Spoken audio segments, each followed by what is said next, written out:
मंगलाचरण से शुरू करिए। तीरत्न तीरथ परम नमिष विख्याता, अति पुनीत साधक सिद्धि दाता। तीर्थों में श्रेष्ठ नैमिषारण्य जो अत्यंत पवित्र है और जो साधकों को सिद्धि प्रदान करने वाला है, ऐसे नैमिषारण्य तीर्थ में विराजमान परम विद्वान श्री सूत जी से कथामृत का रसास्वादन करने में कुशल शौनक जी ने पूछा।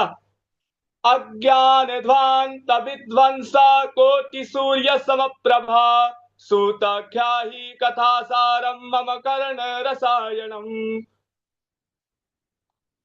सूत जी, आपका ज्ञान अज्ञानता रूपी अंधकार को नष्ट करने में करोड़ों सूर्यों के समान ज्ञान रूपी प्रकाश है।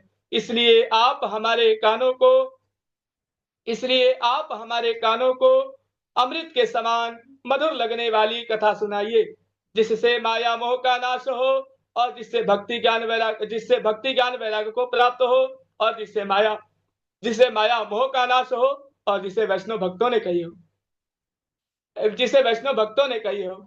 इस घोर कलिकाल के कारण प्रायः जीव आसुरी स्वभाव के हो गए हैं, तो वह कथा उन्हें शुद्ध करने वाली हो, श्रेष्ठों से श्रेष्ठ हो, पवित्रों से पवित्र हो, और शीघ्र ही भगवान श्री कृष्ण की कथा सुना और शीघ्र ही भगवान श्री कृष्ण की प्राप्ति कराने वाली हो। काल ब्याल मुखग्रास त्रास निर्णास हे तवे, श्रीमद भागवतम शास्त्रम कलो कीरेण भाष्टम। काल रूपी महान सर्प का ग्रास बने हुए प्राणियों की दुख की निवृत्ति के लिए कली काल में श्री सुखदेव जी ने श्रीमद भागवत का प्रवचन किया।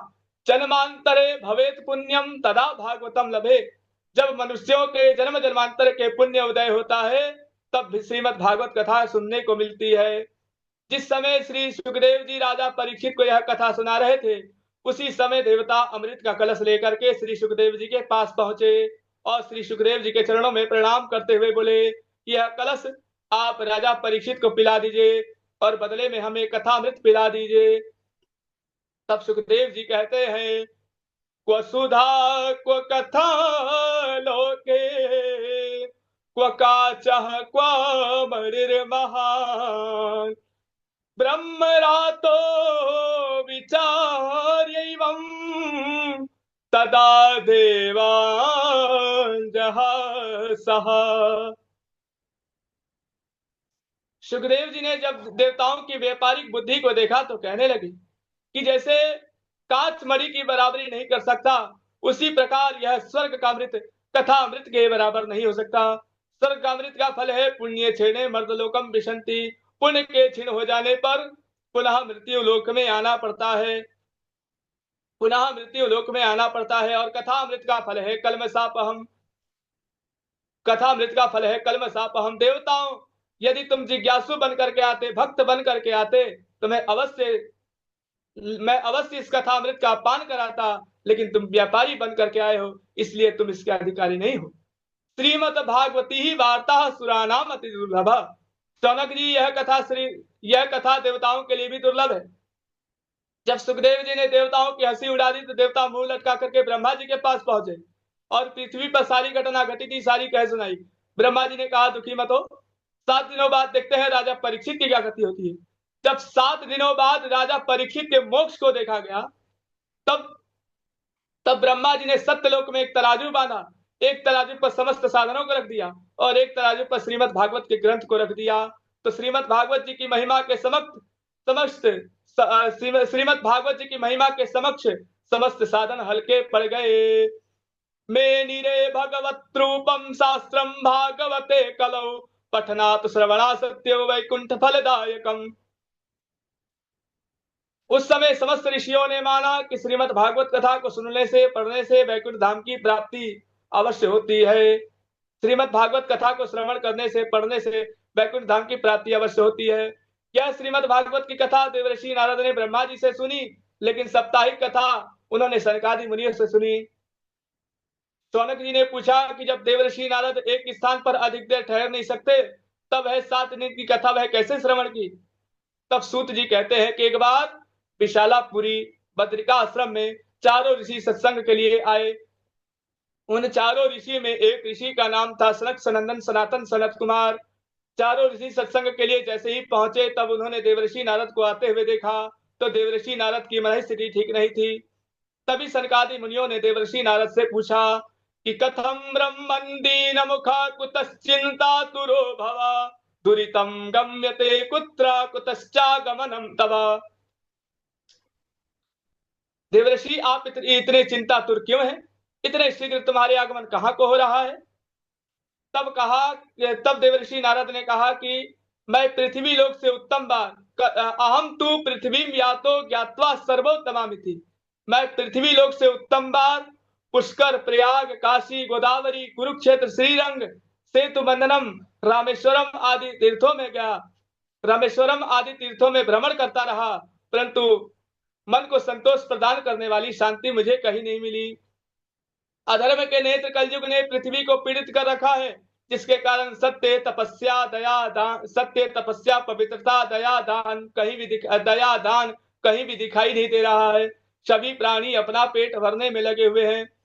पाखंड निरता संतो विरक्ता सपरिग्रह। संत पाखंडी हो गए हैं, विरक्त सक्रिय हो गए हैं। तपसी धनवंत दरिद्र त्रही कली को दुख तात न जात कही, कली को दुख तात न जात कही। इस प्रकार स्त्रियों में प्रभुता चलती है, पति पत्नी के बीच में झगड़ा लड़ाई हुआ रहता है, पति पत्नी के बीच में झगड़ा लड़ाई हुआ रहता है। उसी प्रकार कलयुग के दोषों को देखता हुआ वह यमुना तट श्री धाम वृंदावन में पहुंचा।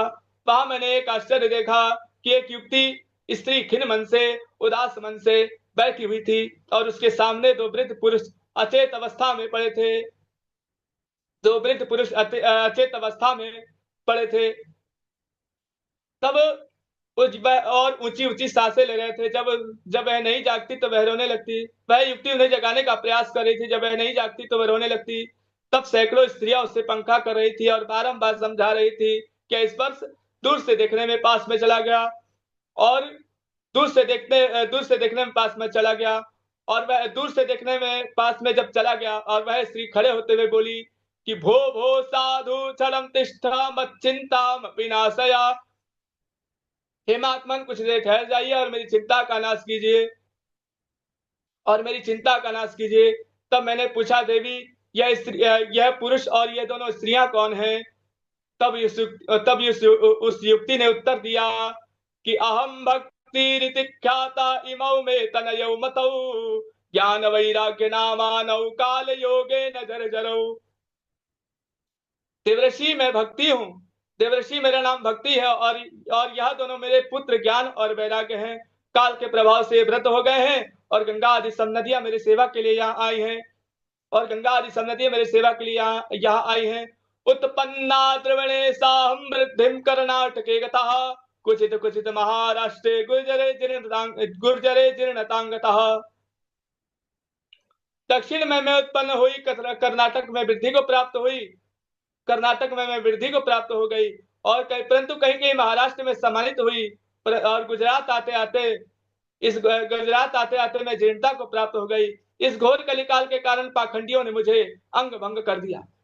वृंदावनम पुनः प्राप्या नवीनेन स्वरूपणी। परंतु वृंदावन को प्राप्त करके आज पुनः युक्ति हो गई और मेरे पुत्र ज्ञान और वैराग्य वैसे ही धक्के माथे पड़े हुए हैं। अब मैं इस स्थान को छोड़ करके जाना चाहती हूँ बाहर। देवर्षि नारद ने कहा, देवी है दारुण कलयुग है, जिसके कारण योग मार्ग सदाचार तपस्या लुप्त हो गए हैं, जिसके कारण संत सत्पुरुष दुखी हैं और दुष्ट प्रसन्न हैं, और जिसका धैर्य बना रहता है वही ज्ञानी है। बोलिए वृंदावन बिहारी लाल की जय।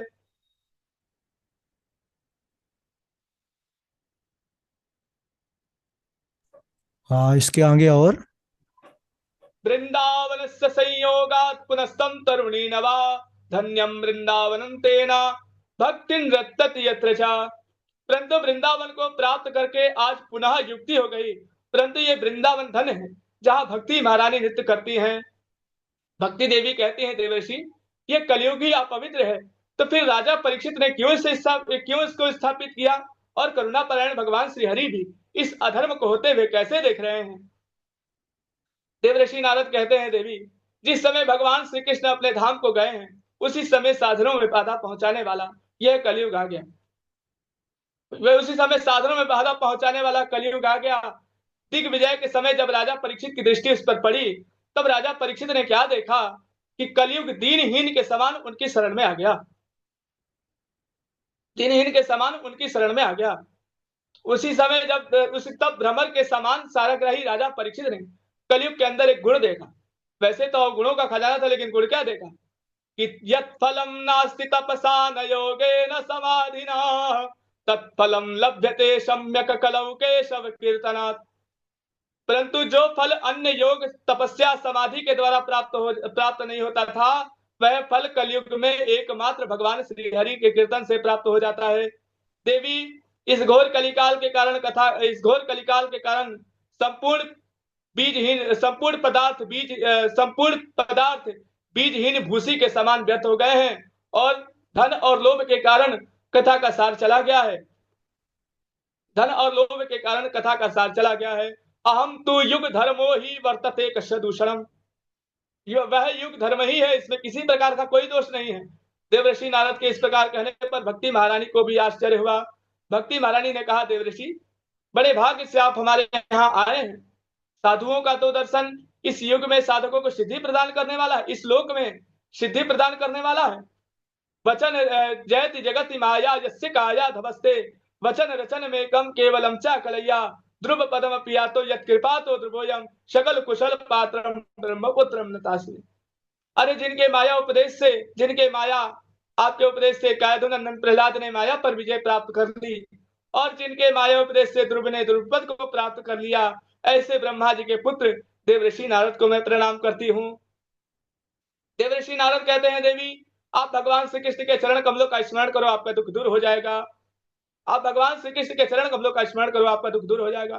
परंतु जो श्री कृष्ण कौरवों के अत्याचार से द्रौपदी माँ की रक्षा कर सकते हैं, वह श्री कृष्ण कहीं गए थोड़ी हैं। वह श्री कृष्ण आपको तो प्राणों से भी ज्यादा स्नेह करते हैं।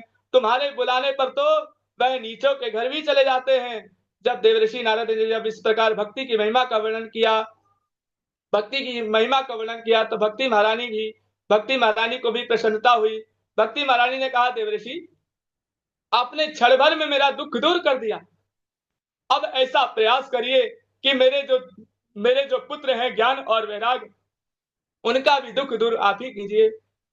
भक्ति महारानी के इस प्रकार कहने पर देवर्षि नारद ने भक्ति ज्ञान वैराग को हिला डुला करके जगाने का प्रयास किया।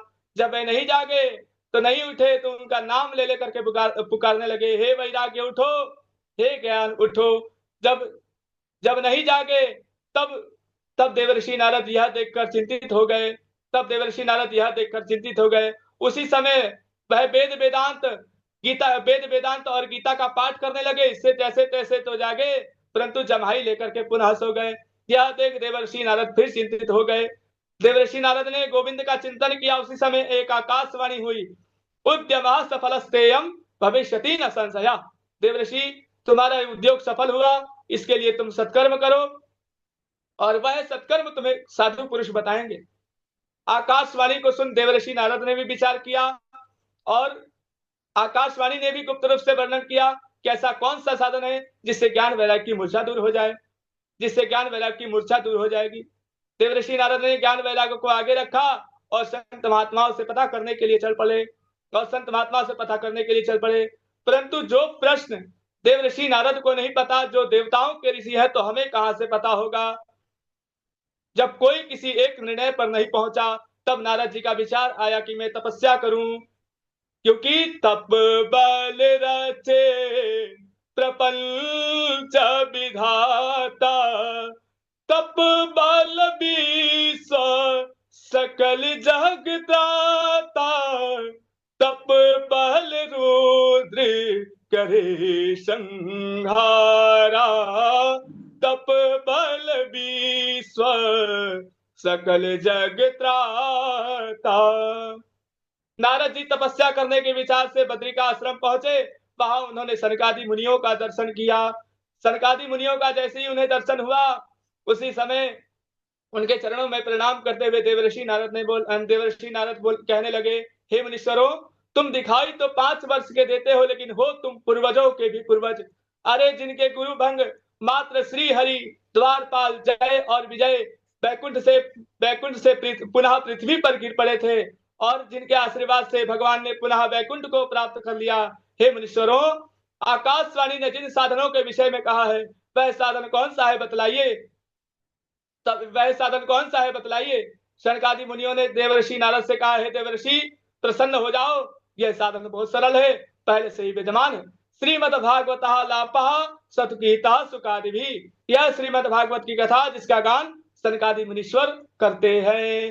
बोलिए भक्त वत्सल भगवान की जय। बहुत सुंदर, बहुत बढ़िया निगम जी।